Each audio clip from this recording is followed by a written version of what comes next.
Udah nampak Kak ya? Sip. Oke. Baiklah. Assalamualaikum warahmatullahi wabarakatuh. Waalaikumsalam. Ya, kembali lagi dengan saya Muhammad Nasrullah di channel Nasrullah Ilyas Ali. Kali ini kita kedatangan tamu spesial langsung dari Jakarta. Ya, mungkin sudah banyak yang kenal. Beliau adalah Yunda kita, Fitriani binti Ismail, yang merupakan salah satu mantan Ketua Umum PBHMI atau Ketum PBHMI, Ketum Kohati PBHMI periode 2010-2012. Kemudian beliau juga merupakan salah satu Serikandi Aceh yang menjabat sebagai komisaris PT PIM atau perusahaan BUMN ya. Jadi sekitar berapa tahun Kak? 5 tahun ya. Ini sangat luar biasa sekali, anak muda ya, juga kaum milenial yang berada di puncak kekuasaan pada saat itu dan sebagai komisaris PT PIM atau perusahaan BUMN yang berada di wilayah Aceh Utara. Baik Kak, ini langsung saja karena ini kan podcast, kita santai saja sambil ngebuburit ini Kak ya. Iya, ya. Santai saja. Jadi menurut Kakak nih, siapa sih sebetulnya tokoh perempuan yang paling berpengaruh bagi Kakak? Sehingga mendorong Kakak untuk datang ke Jakarta, kemudian berproses di sana hingga berhasil. Ya, kalau bicara figur perempuan yang saya kagumi, saya adalah sama Siti Fatimah, ya, Fatimah. Kemudian yang lainnya adalah inspirasi dari Cutnya Adin, Kemala Hayati, ya. Jadi itu adalah inspiring woman bagi saya. Kemudian selebihnya ya di Kohati lah. Di Kohati itu kan kita kenal banyak perempuan-perempuan hebat yang kalau ketemu pasti cerita ini begini-begini, dia cerita tentang dia berproses, tentang dia bagaimana dia keliling Indonesia, bagaimana dia bahkan bisa sampai di level internasional gitu ya. Kita mengenal banyak figur-figur seperti itu, seperti misalnya Kak Soraya Kamarudzaman, ya kan, sampai hari ini tuh masih aktif di PBB juga gitu ya. Kemudian ada almarhum Kak Kartini Mayeli yang pernah dituani gitu. Kemudian juga ada dulu Kak Sinova Kandi yang sering pulang ke Losmawe gitu, memberikan kita semangat yang banyak gitu ya. Kemudian selebihnya adalah tentu para dosen di STEM Maluku Saleh juga yang mayoritas adalah alumni. Itu adalah perempuan-perempuan hebat yang patut diambil hikmah perjalanan perjuangan mereka, perjuangan hidup mereka itu sampai mereka bisa ada di titik karir gitu, baik di keluarga ataupun di publik. Bagaimana sebetulnya apa itu namanya? Apa yang mendorong siapa saja yang mendorong Kakak sehingga menjadi berhasil di Jakarta ya? Karena kita ketahui bersama bahwa Kakak ini kan anak desa ya, kalau kita bilang seperti itu Kak ya. Anak desa yang kemudian mampu mengalahkan ekspektasi dari orang-orang kota yang saat itu bersaing di pentas Ketum Kohati PBHMI. Jadi siapa saja sih yang mendorong Kakak? Tadi mungkin Kakak sudah jelaskan sedikit ya Kak ya. Ya, sebetulnya dulu itu Kohati di Lok Sumawe itu sebetulnya tidak seperti hari ini ya, yang banyak sekali kadernya. Kalau dulu itu pas saya masuk HMI itu memang kader itu sedikit, apalagi yang perempuannya. Jadi waktu itu kita sekitar 5 orang saja di Kohati itu yang ngurus Kohati. Yang lainnya tuh rata-rata nggak aktif gitu. Generasi tahun 2005, 2006, 2007 itu seperti itu. Nah, kemudian sebenarnya itu bermula ketika di Kongres Palembang, itu Kongres perdana saya datang, waktu itu almarhum Bang Khalil Syabi, Ketua Umum, bawa gitu. Jadi sebenarnya sebagai peninjau aja sih gitu. Jadi peninjau di Kohati juga peninjau di Kongres. Jadi biar hemat biaya. Jadi cabang bawa 1 orang peninjau. Jadi untuk di Kohati juga untuk di Kongresnya.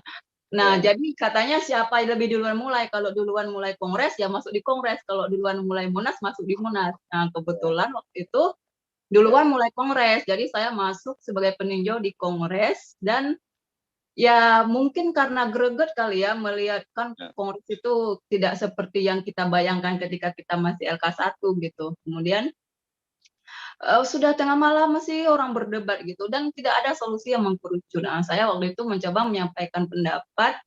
ya, Dan kemudian itu bisa diterima oleh seluruh peserta kongres, mungkin karena perempuan yang ngomong ya. Jadi perempuan ya, itu memang sebetulnya kalau bisa dimanfaatkan apa namanya keberadaannya itu bisa menjadi sesuatu yang malah mendamaikan bagi forum kongres begitu. Jadi kadang-kadang kan HMI Wati ini kan kayak emas ya, suaranya itu susah dicari gitu.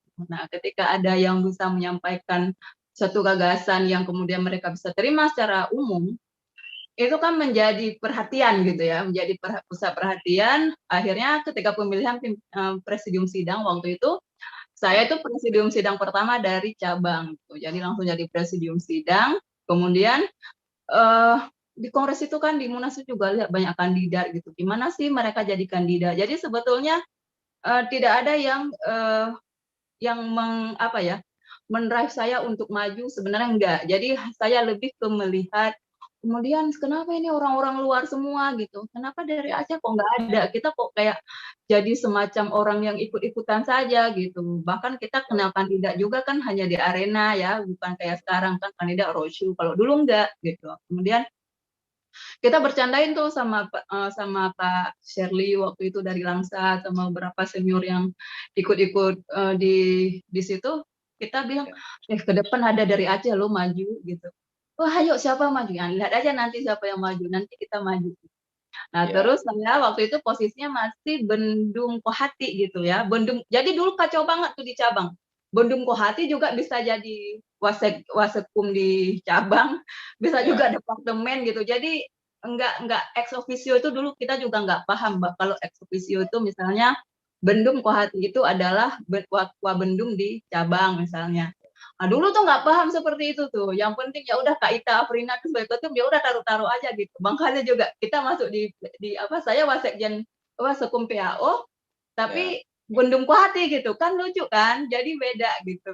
Jadi tidak mengerti itu sebetulnya waktu dulu kita di Kohati. Jadi jadi Tapi jadi hmm? singkat singkat saja kan, ini karena kan waktu kita ini sangat singkat. Tadi saya sudah atur jadwal, 1 jam setengah, tapi sisanya saya lihat kayak 10 menit lagi ya kan, Iya di ya. ininya. Mmm, Oke. Mungkin ada kesalahan teknis ini, mungkin karena Jadi kelamaan kita itu waktu apa setting itunya. setting-nya Layarnya. mungkin tadi. Ya, nggak apa-apa Kak, lanjut aja dulu. Jadi, kira-kira ini menurut Kakak, siapa saja tokoh yang menginspirasi Kakak? Yang kemudian itu jadi patron bagi Bapak bagi Kakak hari ini? Nah, kalau hari ini itu saya melihat figur sebenarnya banyak sekali sih ya, nggak bisa disebut. Saya lebih banyak melihat perjuangan orang tua saya, ibu saya terutama gitu ya. Kemudian ada satu dosen yang benar-benar sangat kalau perempuan karena saya besar sebenarnya bukan di tangan perempuan tapi di kalangan HMI1 gitu. Jadi Ya. banyak banyak support saya gitu, bukan bukan perempuannya. Kemudian Yang ada timpa ya? Bunda Nur Hayati ya, Bunda Nur Hayati itu mungkin teman-teman kenal kalau yang kuliah di EN itu. Ya, Makanya saya bilang dalam hidup saya itu ada 3 Nur Hayati. Yang pertama Nur Hayati ibu saya, kemudian ya, Nur Hayati ketua prodi saya waktu itu, kemudian jadi ketua jurusan, ya, kemudian Waode Nur Hayati yang membantu saya ketika menjadi ketum Kohati di PBHMI waktu udah ya, di Jakarta. Jadi tangan beliau juga yang termasuk membantu saya. Selebihnya memang rata-rata sih HMI1 gitu, karena dulu saya nggak punya mentor, kita nggak punya senior juga yang all out buat kita gitu ya. Tapi selebihnya ada lebih ke diri kita sendiri gitu ya. ya, Jadi kalau misalnya kita kembali ke tema perjuangan perempuan dari masa ke masa, ya, beda. Kalau dulu itu misalnya di Aceh, di warung kopi itu nggak ada perempuan ngopi gitu ya. Kalau dulu ya, memang hanya aktivis-aktivis di luar batas aja kayak saya, Kak Husna, Kak Nia, mungkin yang seperti itu. Yang kalau ya. sekarang semua orang, semua perempuan itu ada di warung kopi, Di udah warung kopi biasa semua ya. gitu. Tapi Iya, di warung kopi ngapain? Jadi bukan lagi cerita gagasan kalau sekarang ya. Jadi itu iya, kayak semacam ngerumpi hal-hal yang tentang si A nongkrong. si B gitu. Iya, Nah, betul. sebenarnya itu yang harus dihindari oleh generasi sekarang tuh jangan ya. Jadi kalau ngumpul bicaralah tentang hal-hal positif. Jadilah orang-orang yang memiliki omongan yang positif, sesuatu yang positif untuk dibagi ke yang lain. Betul. Tuh. Sebetulnya Kak, apa sih yang dilakukan oleh perempuan-perempuan hebat dulu sehingga mereka muncul dan dikenang namanya? Seperti yang kita tahu hari ini kalau di Aceh ada Cut Mutia, ada Cu Nyadin yang memang mereka berada di garda terdepan untuk memerangi penjajahan Belanda pada saat itu. Nah, Jadi kalau di Jawa mungkin banyak orang ini atau di Indonesia banyak mengenal dengan Kanjeng Kartini. Gitu. Apa sih yang dilakukan oleh mereka? ya, jadi tuh kalau kita bicara Hari Kartini ya, kayak kemarin misalnya, semua kalau perempuan-perempuan Aceh tuh kita kalau merayakan Hari Kartini itu dikritik tuh sama sama di Aceh gitu. Kenapa sih harus Kartini? Kan kita Iya, punya Cuk Nyadin, kita punya Malahayati, kita punya Cuk Mutia. Nah, banyak orang tidak paham bahwa sebenarnya masa mereka itu berbeda gitu ya. Kalau iya, misalnya Malahayati, Malahayati itu kan hidup di tahun 1550 ya. Jadi itu iya, di masa kerajaan dulu gitu. Kemudian kalau Cuk Nyadin dengan Cuk Mutia itu duluan Cuk Nyadin 1848 gitu. Kemudian beliau wafat 1908. Sementara Kartini itu wafatnya 1904. Kenapa iya, secara gagasan Kartini lebih dikenang gitu? Karena iya, kan perlawanan Kartini itu kan memang perlawanan di Jawa, mungkin dulu dikungkung, tidak boleh sekolah gitu, hanya jadi istri di rumah saja segala macam gitu betul. ya. Jadi beda masyarakat memperlakukan perempuan di Jawa dengan di Aceh kalau saya lihat. Nah, ini kemudian Kartini menulis gitu.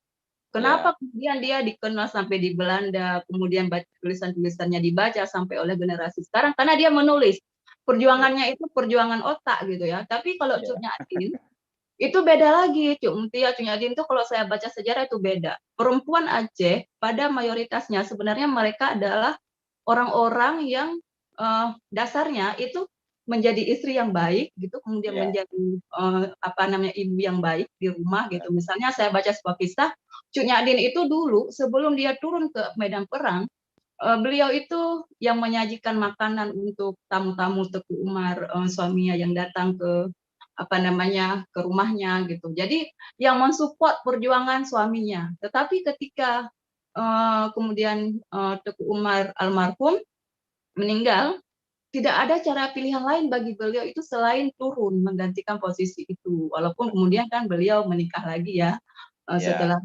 apa namanya Teku Umar. Tapi yang perlu kita catat adalah hari ini banyak generasi itu tidak paham bahwa perempuan itu harus ya menuntut kesetaraan bersama dengan laki-laki. Ini yang kadang-kadang membuat laki-laki takut sama perempuan. Emansipasi itu salah dipahami gitu. salah Tetapi ditempatkan ya. banyak juga misalnya kenapa ya kita perantau-perantau perempuan dari Aceh itu rata-rata kan menikahnya sama orang luar. Ini hal yang unik gitu ya. Hampir Iya, rata-rata itu pohati-pohati dari Aceh itu kalau udah di Jakarta itu pasti nikah di luar gitu, termasuk saya. Kemudian dikomplain gitu, kita dikomplain sama abang-abang dari Aceh gitu, oh udah nggak suka produk lokal, suka produk Aceh. Sebenarnya bukan itu. Laki-laki Aceh itu kayak apa ya? Kayak menganggap kita perempuan yang udah sekolah tinggi, kemudian ini kayak kayak bukan ininya mereka gitu. Mungkin juga kami-kami ini kurang cantik juga gitu kan. Biasa kan abang-abang kita tuh maunya cewek yang aduhai gitu. Kemudian secara fisik lah ya, jadi lebih melihat ke fisik gitu. betul. Mungkin Ini itu yang bukan nggak curhat. cocok Ini gitu. bukan curhat ya, Kak, ya? Bukan curhat, tapi sampai Fakta. kemarin juga ada adik mau nikah di luar juga, mereka bilang, kok kalian semuanya nikah dengan orang luar sih, nggak mau mengabdi untuk daerah, bukan itu gitu. Tapi jodoh itu kan nggak bisa diatur juga kan, Tuhan maunya begitu gitu loh. Ya, Nah, jadi ini juga kadang-kadang kita bukan nggak mengabdi, kita tetap mengabdi untuk daerah, walaupun dimanapun kita berada di Jakarta, di mana kita tetap mengabdi kok. Kita tetap ingat Aceh, kita tetap mengkader adik-adik dari Aceh, kita tetap peduli tentang Aceh, karena kita memang orang Aceh gitu. Jadi jangan takut, kita selalu mencintai Aceh gitu. betul. Jadi Kak, Begitu. ini apa kira-kira karena ini waktunya kan tinggal 3 menit lagi Kak. Nanti Ya. jangan di closing otomatis karena dia di closing otomatis ini kan. Ya. Jadi apa kira-kira pesan Kakak untuk, perempuan-perempuan milenial ini, supaya mereka juga bisa mengikuti jejak-jejak para pendahulu kita yang, dikenal dengan, ketangguhannya, kemudian dikenal juga pengabdiannya kepada seorang, apa itu namanya, suami, ya kan. Apa kira-kira pesan Kakak untuk mereka, supaya mereka bisa menjadi seperti itu? Yang paling penting yang harus diingat oleh para perempuan-perempuan generasi sekarang itu adalah bahwa skill yang dimiliki oleh kita perempuan, jadi kamu tetap harus sekolah, kamu tetap harus belajar, kamu tetap harus menjadi perempuan yang mandiri, tapi bukan untuk melawan sama laki-laki.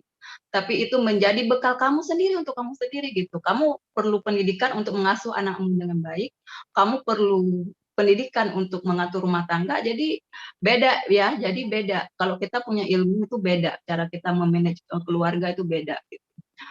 Dan kalau kita mau berjuang di luar gitu, apapun pilihannya, baik itu menjadi full mom atau untuk menjadi wanita karir di ruang publik, itu tetap sama-sama butuh skill. Jadi tetap harus sekolah, tetap harus punya skill.